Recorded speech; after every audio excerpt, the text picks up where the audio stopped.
Muy bienvenidos a nuestro canal Enseñanza Bíblica. Muy buenos días para cada uno de ustedes. Desde ya estamos agradecidos a Dios porque nos ha permitido llegar hasta aquí.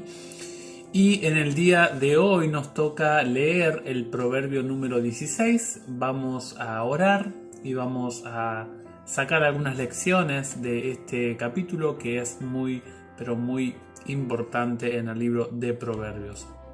Vamos a orar y vamos a pedirle al Señor que Él nos acompañe. Querido Padre que estás en el cielo, muchísimas gracias por permitirnos llegar al final de la semana, porque estamos iniciando un día de actividades y quizá alguno de nuestros oyentes está pasando por alguna situación difícil. O quizá gracias al cielo podemos estar sanos, saludables en la casa, con nuestros seres queridos, con nuestros familiares. Pero pedimos por aquellos que quizá están solos en el día de hoy, que están solitas en su casa, que puedas también mandar algún ángel para que los acompañe. Y en estos momentos quizá que son un tanto difíciles, y te agradecemos porque tenemos la oportunidad por este medio de leer la Biblia, el libro de Proverbios, y solamente, Señor, solicitamos que sea de bendición. Oramos con mucha humildad y lo hacemos en el nombre de Jesús. Amén. Muy bien, estamos en el proverbio número 16. En estos proverbios, del número 16 hasta el número 22, hasta el capítulo 22, son proverbios que tienen una relación íntima muy ligada con la vida y la conducta. ¿Sí? Es decir, lo que nosotros hacemos con nuestra existencia personal y qué tipo de elecciones son manifestadas en la manera de actuar que nosotros tenemos. Personalmente creo que es uno de los capítulos más ricos, más profundos en esta sección que nos da el libro de Proverbios, porque tiene tanta información que son lindos algunos textos para... No vamos a hablar de todo ello, vamos a hablar específicamente de uno que me gusta a mí, que bueno, podemos hacer eso con cada versículo. La lectura del libro de Proverbios es, o debiera ser, pausada, porque uno debe entender que cuando mira el libro de los Proverbios es muy interesante que el libro de Proverbios por allí nos habla de una idea en un versículo y más en esta sección que son ideas contrastadas tanto del impío como el justo y las consecuencias y cómo Dios mira esas elecciones, y una idea en un texto y pasa a una totalmente diferente en el siguiente texto, y por eso es importante asimilar cada versículo de manera aislada, o podemos también hacer una conexión interna, una vinculación interna con ciertos pasajes que nos presentan la misma temática o ideas relacionadas en sus descripciones. Noten ustedes que en el versículo 2 del capítulo de hoy se muestra de que el interior del corazón Dios lo conoce. En el verso 3 habla de realizar una entrega personal de nuestra conducta a Dios, de las elecciones que vamos a hacer. Y cuando uno hace eso, Dios me acompaña porque yo invito a que Dios me asista en las elecciones, en mis sueños que yo tengo. En el versículo 8 habla de que lo que se consigue de manera justa vale mucho más que una ganancia exuberante con una metodología injusta. Y también lo repite el versículo 19. En el versículo 17, pasamos del 8 al 17, habla de que la rectitud se manifiesta en una conducta que se aleja del mal en todo sentido de la descripción del texto. El versículo 20 nos describe de que hay felicidad para aquel o aquella que confía en la palabra del Señor. El versículo 20 dice: el que está atento a la palabra encontrará la felicidad. Y luego dice: feliz el que confía en el Señor. En los versículos 23 y 28 habla de la persuasión, que es una virtud, una habilidad que nace del corazón sabio. La persuasión es ofrecer argumentos, ofrecer un cúmulo de palabras que me permite cambiar la visión que yo tengo de un tema que estamos hablando, o de la mirada hacia cierto tema en particular. En el versículo 24 se nos describe con figuras de la dulzura las buenas palabras, la calidad positiva de las palabras que nosotros decimos. La Biblia la compara con algo rico, con algo sabroso al paladar. Luego habla en el versículo 30 de el pecado mental. Este es muy importante. El pecado mental dice: el que cierra los ojos maquinando cosas perversas y aprieta los labios ya ha cometido el mal. Por más que yo no lo hablo, pero el pensamiento, allí Jesús en Mateo 5, 28 también habla de el pecado mental, el pecado que antes de ser manifestado, o que no es manifestado, que no es percibido por alguien que no es el que lo está haciendo, es también un pecado ante los ojos de Dios. Y el versículo 31 habla de cómo Dios valora, o cómo Dios aprecia a aquellas personas que están en la etapa de la senectud, es decir, de la ancianidad, o de las personas que ya tienen canas en sus cabecitas. Y luego el versículo 32 habla de el autocontrol personal y habla de desarrollar el dominio propio. Pero exclusivamente quiero que nosotros hablemos hoy del versículo 18. El versículo 18 nos muestra un principio que también lo habló Cristo, también lo habló el apóstol Pablo, y este principio está manifestado en la Biblia.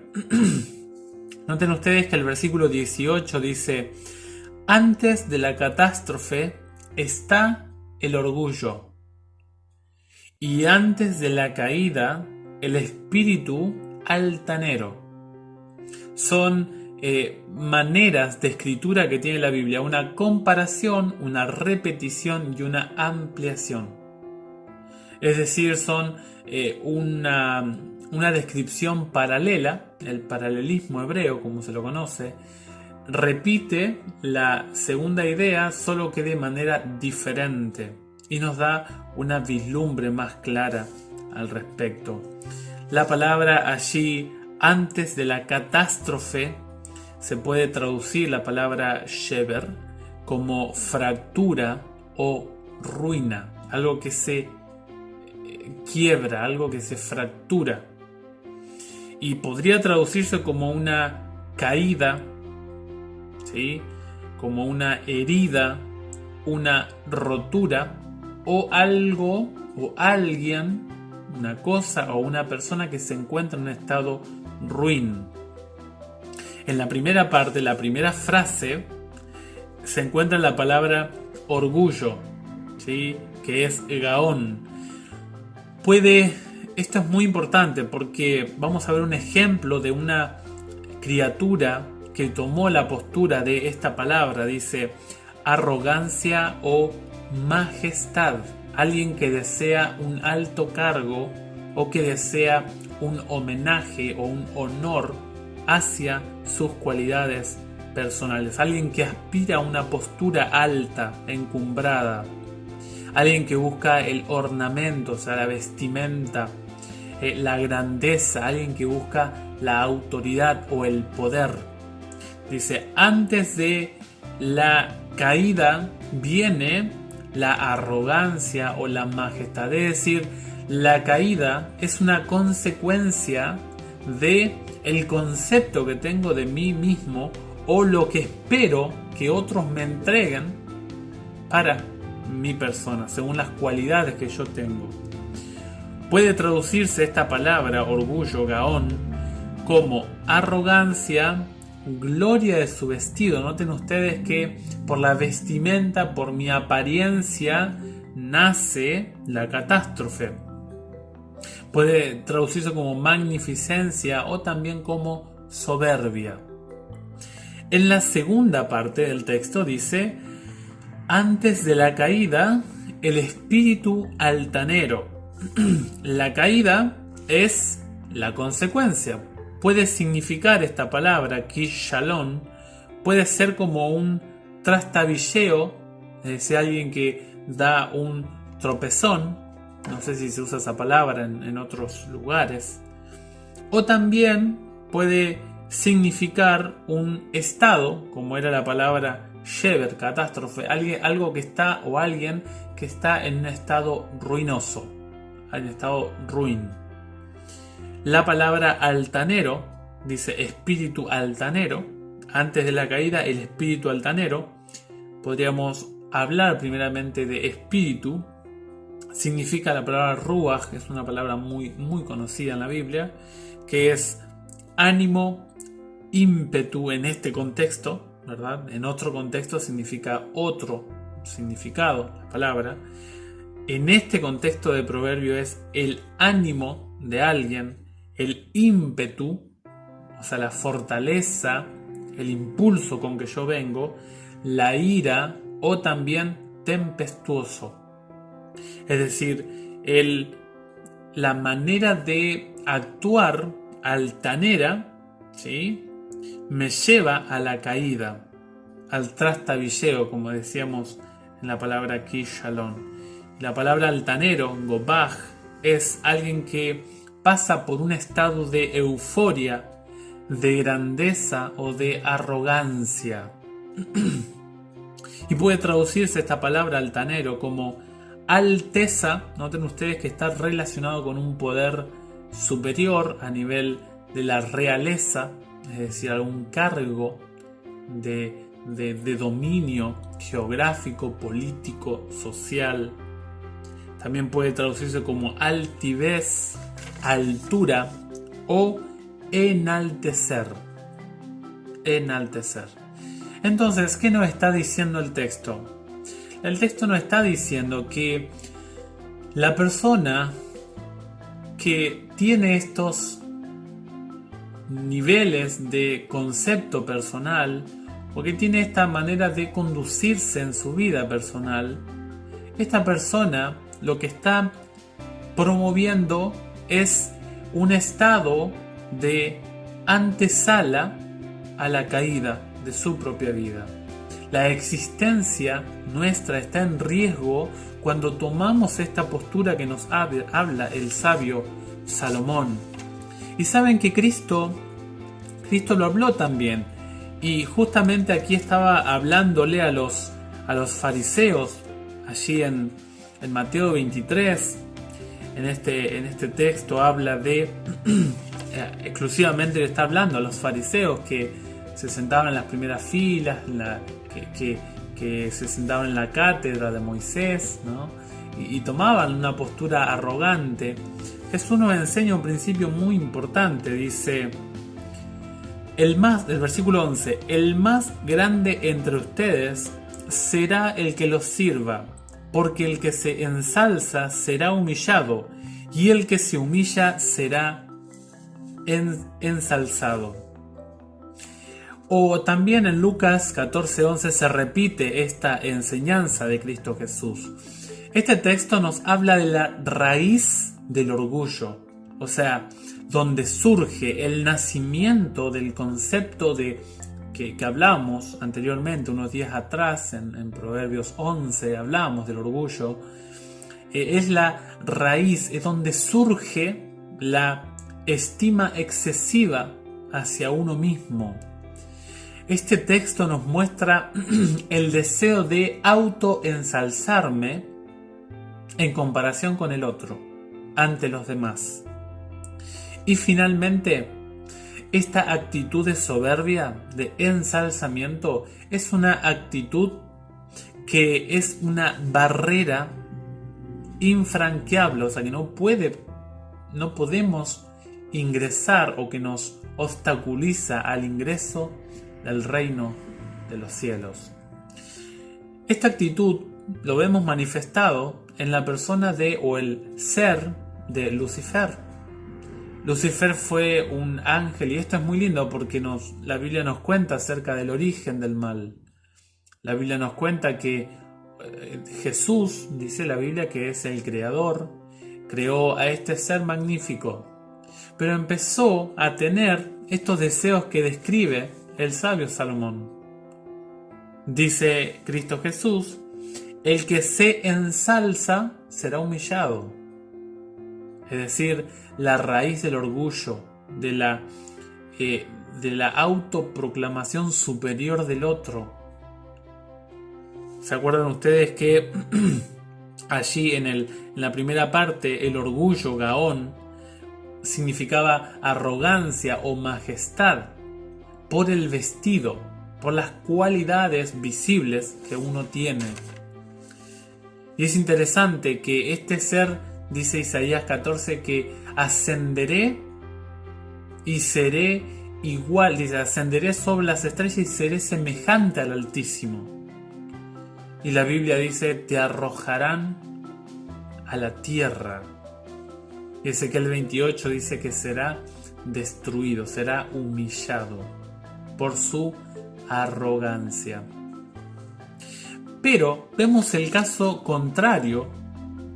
Así como Jesús dijo: el que se ensalza será humillado, el que se humilla será ensalzado. Noten ustedes allí en Filipenses el capítulo 2. Filipenses 2:2 dice: les ruego que hagan perfecta mi alegría, permaneciendo bien unidos. Noten ustedes que había muchas personas y se necesitaba la unidad. ¿Cómo se fracturó el cielo? Por un ser que se ensalzó. ¿Cómo debía mantenerse la iglesia de Filipos unida, mantenida en armonía? Con humildad. Como dice el texto: tengan un mismo amor, un mismo corazón, un mismo pensamiento. Dice el verso 3: no hagan nada por rivalidad o vanagloria, y que la humildad los lleve a estimar a los otros como superiores a ustedes mismos. Y cuando yo tengo este concepto, ocurre en consecuencia lo que dice el versículo 4. Hay una búsqueda de no solo mis intereses, sino el de mis prójimos o mi prójimo. Y ahora viene lo que hizo Jesús. Noten ustedes que el versículo 5 dice: tengan entre ustedes los mismos los mismos sentimientos de Cristo Jesús. Es decir, pensar y actuar como Cristo Jesús. ¿Cómo actuó Jesús? Él tenía todas las de autoenvanecerse, autogloriarse, pero él descendió a este mundo, fue humillado. La Biblia dice que fue escupido, fue burlado, fue despreciado por los hombres. Jesús no tenía dónde recostar su cabeza. Si alguien fue humillado en este mundo, fue Cristo. Pero eso es lo lindo del cielo, que el cielo lleva un registro de los aprobados a los ojos de Dios. Por más que el mundo no lo vea, por más que el mundo no lo valore, hay un registro en el cielo que sí es valorado. Dice la Biblia: Él, que era de condición divina, es decir, era Dios, no consideró esta igualdad con Dios como algo que debía guardar celosamente. Al contrario, se anonadó, se vació de sí mismo, quiere decir, tomando la condición de esclavo, se hizo igual que nosotros, y haciéndose semejante a los hombres, y presentándose con aspecto humano. Indica allí aspecto externo de Cristo Jesús. Se humilló hasta aceptar por obediencia la muerte y muerte de cruz. Por eso Dios lo exaltó y le dio el nombre que está sobre todo nombre, para que al nombre de Jesús se doble toda rodilla, en el cielo, en la tierra y en los abismos, en los lugares más ocultos del planeta Tierra. Y toda lengua proclame para gloria de Dios Padre, Jesucristo es el Señor. Noten ustedes que la humildad de Jesús buscó el bien de los otros. Fue reconocido por Dios. Y por esa humildad y ese reconocimiento ahora se le rinde adoración a Cristo. Es decir que a los ojos de Dios el reconocimiento es otorgado de manera diferente como nosotros los seres humanos lo vemos. Por eso el texto de hoy nos manda que debemos tener un concepto correcto de uno mismo ante Dios y ante los demás. ¿Qué concepto me estoy dando a mí? ¿Saben? El correcto concepto de mi persona se obtiene cuando uno se mira ante la presencia de Dios. Allí todos mis títulos, todas mis capacidades, que la Biblia dice que todo proviene de Él, esas capacidades que nosotros nos auto-homenajeamos, nos auto-reconocemos, son provenientes de Él. Pero cuando uno va a la santidad de Dios se da cuenta que ante Dios uno realmente no es nada. Y el ejemplo nuestro debe ser Jesús. Tener el concepto correcto de uno, que eso nos llevará a apreciar al otro, a valorar, a respetar, a amar al otro, al prójimo. Y si yo siento la necesidad de cómo verme correctamente, Cristo, la persona de Jesús, es la solución. Así como Él dejó todo lo que tenía, era de condición divina, ahora Cristo me enseña a mí a colocarme en el lugar correcto. De lo contrario, otra vez, hay solamente dos opciones. De lo contrario, caeré. Porque el texto de hoy así lo señala. La Biblia siempre presenta solamente dos opciones. O uno u otro camino. El texto dice, antes de la catástrofe está el orgullo. Si yo soy orgulloso, si yo me siento arrogante, tarde o temprano vendrá el problema, vendrá la fractura, el desastre. Y antes de la caída, el espíritu orgulloso o altanero. Es decir, en otras palabras, no vendrá la catástrofe si uno tiene una conducta sencilla, humilde, que se reconoce. La humildad, el reconocimiento, el correcto concepto de uno mismo, nos evita problemas, nos evita estar en estado de ruina. Por el otro lado dice que si uno tiene un espíritu, un ímpetu, se maneja de manera sencilla, nosotros evitaremos la caída. El ejemplo máximo es Cristo Jesús y por el otro lado es Lucifer.